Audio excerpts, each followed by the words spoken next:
We're so glad to be here and see all your faces. I'll really miss seeing you guys. So keep me included. I'm an Al-Anon, not an AA person, but you guys are my family because you helped me so much with Carrie. Gosh, sorry.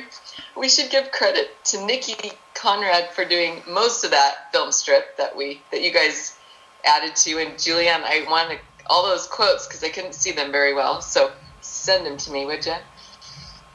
Okay, this is what I wrote. You probably read it in the newspaper, but one of Long Beach's brightest stars, Alma W. Howard Kirkland, passed away on Wednesday, August 19th, 2020, surrounded by her loving children.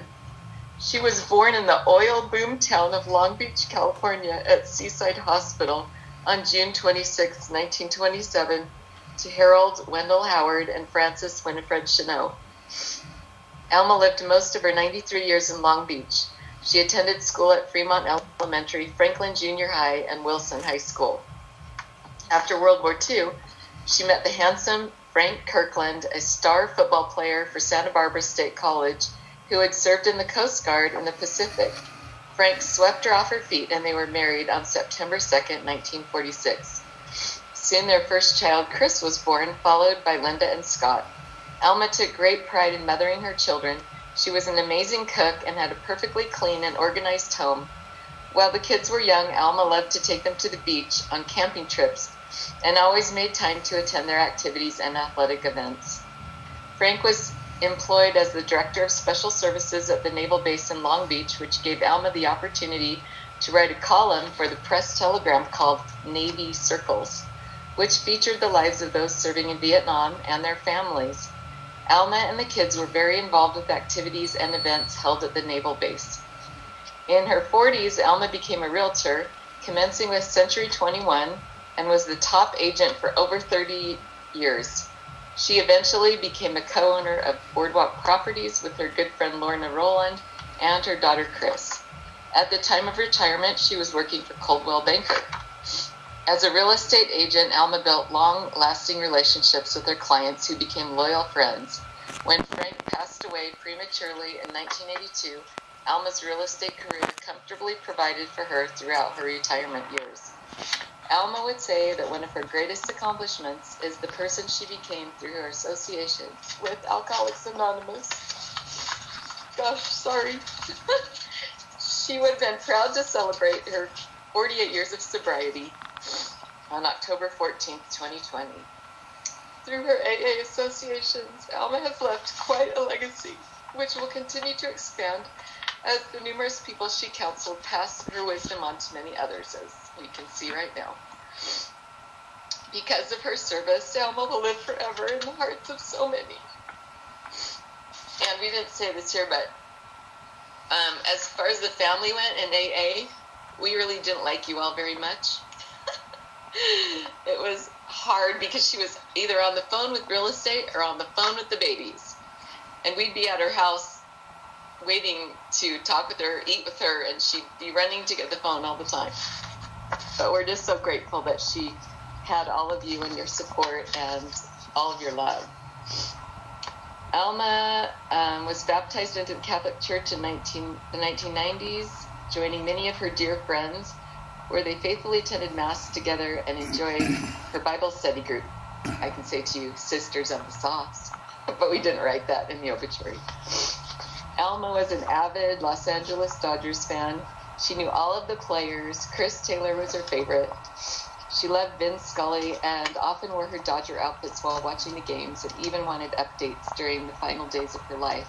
And we know she's out there cheering on the Dodgers right now.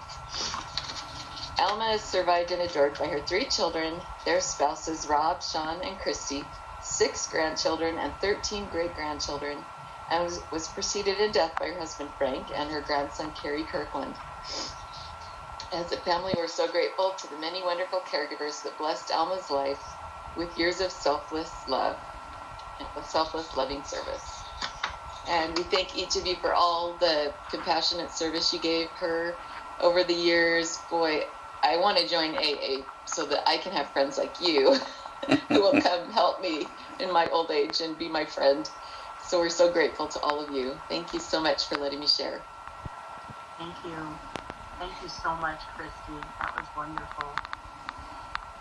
So now we're going to have AA sharing, and it was only fitting that we start with Alma's granddaughter, Lynette. Alma was just so delighted when Lynette got into the program. And I didn't see her log. Are you there, Lynette? Oh, there she is. Wonderful. Hi, good afternoon, everybody. My name is Lynette, and I'm an alcoholic. Hi, Lynette. Hi. Thank you for having me here. So good to see all of you guys. So good to be together today. So good to be sober and here gathering. You know, being able to celebrate this life. I would not be here today if it was not for my grandmother. If it was not for my permanent residence in her God box. Those of you who go to the Aloha meeting have heard about me for years. And I know I was in her constant prayers and constantly in that God box.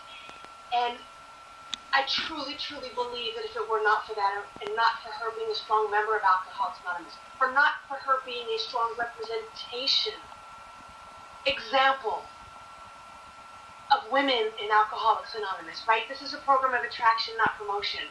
And she did not promote really, really hard to me. And yet I was nudged a couple times, right? And I firmly believe in my heart, if it was not for the fact of the numerous prayers, being in that God box, and having an example like her in my life, I would not be here. I would be rotting in a jail cell probably, if not dead. And that's just the bottom line. You know, this disease, we have three options: jails, institutions, and death.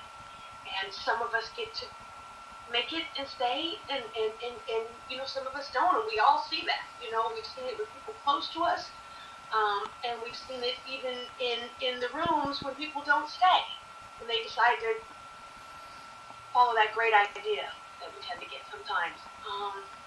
And you know, this was probably the hardest thing for me in my entire life to walk through. And I remember when I got the call and went over there, it's like immediately I turned into this little 9-year-old, right? And I got really selfish really quick because I did not want her to leave me. I was not done, and I need her. She was that voice of wisdom. Yes, I have a sponsor. Yes, I sponsor women. Yes, I have strong women in the rooms of Alcoholics Anonymous. But this woman is aged and full of wisdom. She's been around a long, long, long, long time. She's sponsored so many women, touched so many lives. And when I couldn't reach someone else, I could reach her. And she would guide me. She would guide me with the principles of Alcoholics Anonymous. And I was so thankful for that. I was so thankful, and I knew how blessed I was, right? To not only have a grandmother, but a grandmother who was a long-time member of Alcoholics Anonymous. It's kind of like I had a double-fold whammy of blessings right there, you know? And I cherish that. I love that to the deep depth of my soul. And that's why this is really a hard one. Really a hard loss for me. The beauty is as I just said, that there were years of wisdom that she passed on to me. That she taught me that you can't sponsor everybody the same, right? I got sober out in Orange County at a pretty hardcore treatment facility. It's a working program, and it's if you act better than you feel, no frothy shit. Excuse me for cursing. And it was real kind of like act better than you feel, yes and okay. Get your commitments, build a routine, and I'm grateful for that because I needed that. I had a lot of really good ideas, and I still get good ideas. And you know, I have character defects that are glossed over by justification and minimization. I know a lot of you can understand that. So I can tend to not be,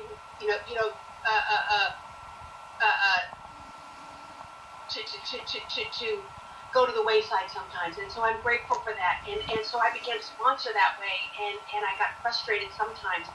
And my granny was the one who told me, it's like, you can't sponsor everybody the same. And she had taught me early on that, I got to take God with me in all of this. And I'm grateful that I learned that, because never do I ever want to give any of the thanks or any of the praise or any of the accolades to Lynette, because Lynette goes to prison and she screws people over and she runs a tornado through everybody's life. But through the program of Alcoholics Anonymous, and the grace of God, I don't have to do that today, and I can share with other women that there's hope, that we don't have to live that way anymore. And she taught me that. She taught me that sometimes you have to have the love and tolerance. And so what that allowed me to do is become a little bit more perceptive of who the woman was coming across for me. I can remember seeing her Christmas pictures. When all of you girls, all of her babies would come, and you guys did the Christmas decoration, and you had that party, right? And there were so many of you. And, still to this day, when I grow up, I want to be like her. I aspire for that. There was a little moment in time not too long ago, I had a bunch of girls that would get together, and every time that we would get together on the holiday, and some of them were from out of town, as we all know, the treatment centers, and so we started having these dinners, and every time we would sit down and pray before we ate, I would just think of her, what a look down she's been for me. And, if there's anything that I can do, I even though she's not here, I still aspire to be like her. I hope as I grow older that I can get more of that wisdom as she develops, that I can always stay humble, because I know it's through the humbleness that we get that wisdom. And I still aspire to have all those babies with the Christmas party around the Christmas tree. So one day, and she'll be able to be there with us. I don't want to take up too much more time. Thank you so much for allowing me to share and allowing me to be here with all of you so that we can celebrate this wonderful woman's life.